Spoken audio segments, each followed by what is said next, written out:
The Many Deaths of Harry Potter, written by ShayneT.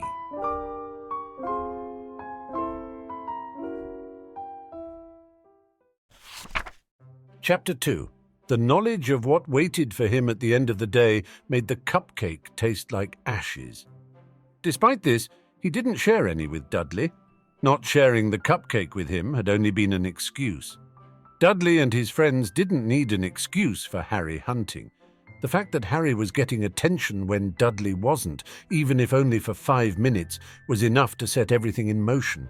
Concentrating on his classes proved to be impossible with the looming threat at the end of the day, casting a pall over everything. The fact that the classes were exactly the same as the day before only worsened his horror. The thought that it might just have been a dream was washed away by the third class of the day. The fact that he'd been through all of it before allowed him to turn his work in a daze. It felt as though his body was working on automatic. Lunch was normally his favorite part of the day. The Dursleys cared what other people thought, and if they shorted him lunch, people would talk. Dudley sometimes stole his lunch, but that was a different matter altogether. Today, everything tasted like sawdust. He ate alone like he did every day, and there wasn't anyone to distract him from his thoughts. He saw Dudley talking to his friends, and they all kept glancing in his direction. He wondered how he'd missed the significance of it the day before. The end of the day came before he was ready. The moment he left the front entrance to the school, he began running. He hoped that he'd be out of sight before Dudley or his cronies had a chance to find him. Just in case, he made sure to turn down a street in the opposite direction from the way he'd gone the last time.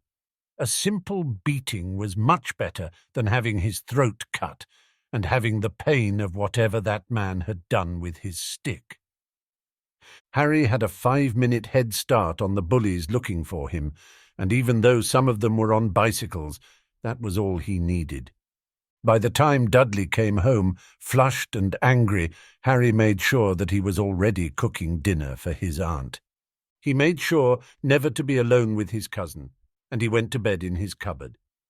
The one advantage of his cousin's casual cruelty was that he probably wouldn't remember to be cruel tomorrow, at least not for the reasons he'd been after Harry today. It was possible that one of his smarter friends might remind him, but Harry planned to be on his guard. Laying in his cupboard, Harry shuddered. He'd been able to change the course of the day, but there was no guarantee that the man, McNair, wouldn't find him in public one day and simply follow him home, or simply snatch him off the street. His entire life he'd had strange encounters with men who bowed to him and acted strangely. Always they'd stared at the scar on his forehead. The horrible face on the back of that man's head hadn't known who he was until McNair showed him the scar. Harry became intensely self-conscious about the scar.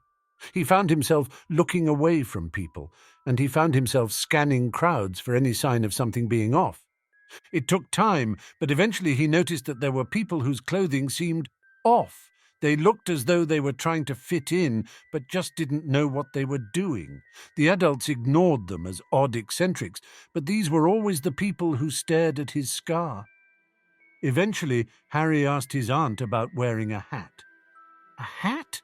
She turned to stare at him for a long moment. "What makes you think that we would ever spend a single penny on you that we didn't have to?" His aunt and uncle had always hurried him and Dudley away from the people who had bowed to him. Harry suspected that they might know more than they were letting on. "It's just that the men with sticks like to stare at it," he said, "and it makes me uncomfortable." He'd never actually seen any of the men carrying a stick, but if Petunia knew more than she was letting on... Her face went white, and she grabbed him by the biceps, hard enough to hurt. "Have freaks been showing you their sticks? Have they been showing Duddy Kins?" Her voice was intense, and there was an undercurrent of fear. "Not yet," Harry said, "but I think it's just a matter of time the way they stare at it." When he arrived home the next evening, his aunt threw a baseball cap and a hooded sweatshirt at him with a sour look on her face. He smiled at her, but she only promised to make him work extra to pay for them. Despite the extra chores, it was worth it. With his hood up and baseball cap on, Harry felt a little safer out in public, although he never really let his guard down. He began to notice places where things were off out of the corner of his eye, places where the air shimmered. It wasn't ever as obvious as it has been from the inside of the house McNair had found him at, but Harry was especially careful to avoid those places like the plague. He conjured all kinds of fantasies in his mind about what it all meant. Was it a secret government conspiracy? Had his parents been spies?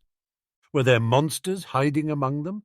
Why did they want to kill him in particular? Had his parents' car crash actually been a drunken accident, or had it been something more sinister? Had he time-travelled, or had he simply had a vision of the future? Either way, where had that power come from?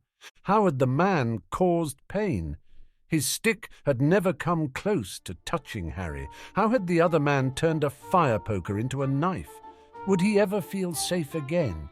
His nights were filled with nightmares of men with sticks yelling Crucio, of knives flashing, and strangely of green flashes of light, and a woman screaming. He tried looking up self-defense techniques in the library, but although the pictures in the book looked simple enough, he could never remember what to do when his tri-weekly beatings came from Dudley and his friends. It would take practice and a willing partner, Harry supposed, and he didn't have either of those. His only choice was to stay alert and get faster. He began to look at Harry, hunting as something more than an opportunity to get away from beatings. If men actually wanted to kill him, he was going to have to get faster. He'd have to learn to be alert and to be able to dodge whatever came at him. He never actually reached the point that he was grateful for Dudley and his friends, but he did find himself getting better and better. Dudley kept having to recruit more and more people to keep up with him, and Harry took to escaping as though his life depended on it. One day it might. Months passed, and Harry got better at running and hiding. It wasn't brave, but when adults with strange powers were hunting you, it was the smartest thing to do. One day, they were leaving a toy store. Harry had been brought along to be a pack mule, and he had boxes in his hand piled up past his eye line. That was the only excuse Harry had for missing the man at the end of the parking lot. Harry was helping to put the presents into the car when he first noticed the man staring at them. Harry wasn't wearing his hat. Dudley had grabbed it while his hands were full and thrown it into the back of the car, underneath the presents where it would get squashed. "Aunt Petunia," Harry said, his voice strained. "What?" she snapped. Harry turned away from the man who was staring at them and said, "It's one of them." "One of?" Petunia asked, and then her face whited as she looked up. "Get in the car," she said shortly. She began shoving the presents in the back of the car as quickly as she could.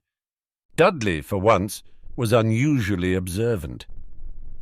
"Is the freak scared of strangers?" he asked, grinning nastily. Dudley's grins had hardly affected Harry at all since he'd seen what a real evil grin could look like. "You want me to bring him over here and introduce you?" Dudley asked. For the first and possibly only time in Dudley's life, his mother cuffed him. "Get in the car!" As they pulled out of the parking lot, tires squealing, Dudley stared at them both in shock. He was uncharacteristically quiet. Harry was too busy staring back at the man who was watching them to notice. His heart was in his throat. Had they found him? From what he'd seen on the telly, all they had to do was write down the license plate, and they'd be able to find out where they lived. Vernon seemed unusually at a loss for words as he made both of them sit down that evening. "I need to talk to you, boys," he said, glancing toward his wife. She nodded at him sharply, urging him to continue. "You may have some questions about what happened today," he said, "and about what's been happening for a long time." Dudley had run to his father immediately after getting home with the story of getting slapped by his mother.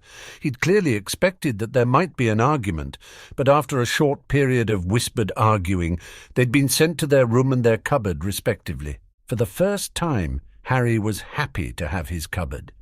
If men were coming to murder them, the bedrooms and living areas were the first places they'd look. The Dursleys had done everything they could to make Harry as invisible as possible. There were no pictures of him on the wall, no toys, no indication at all that he lived in the house. Even his cupboard's door wasn't obvious as anything but a small closet. The thought that the men with sticks might come and murder his aunt and uncle and cousin hadn't bothered him as much as he'd thought it might. "Harry's parents didn't die in a car accident like we always told you," Vernon said. Harry's head snapped up. "What?" "They were murdered," Vernon said, "by people who were in a cult, I guess you'd say." "Why didn't anybody call the police?" Harry asked. Vernon looked disgruntled.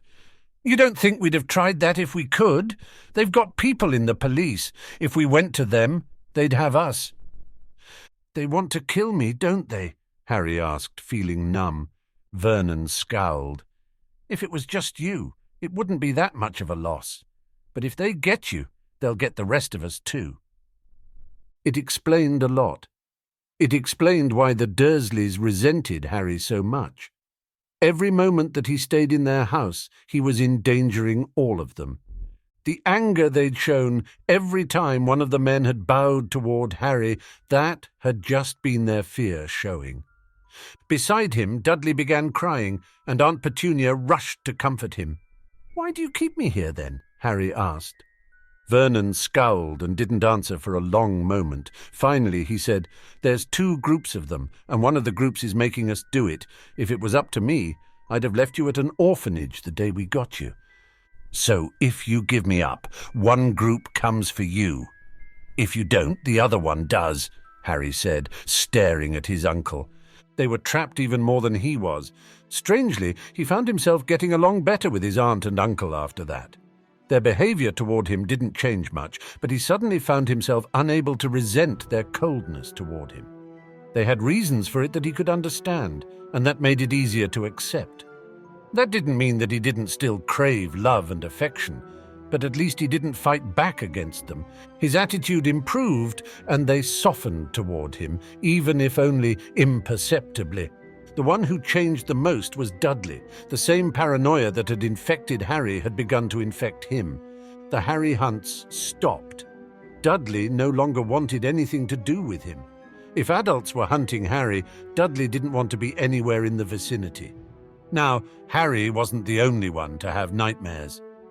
Life began to settle into a predictable pattern, at least until the summer holiday. That was the day the letter came that was to change Harry's life. Thank you for listening, and I hope you enjoyed this chapter. We hope you consider joining our Patreon to help us keep reading stories like this one.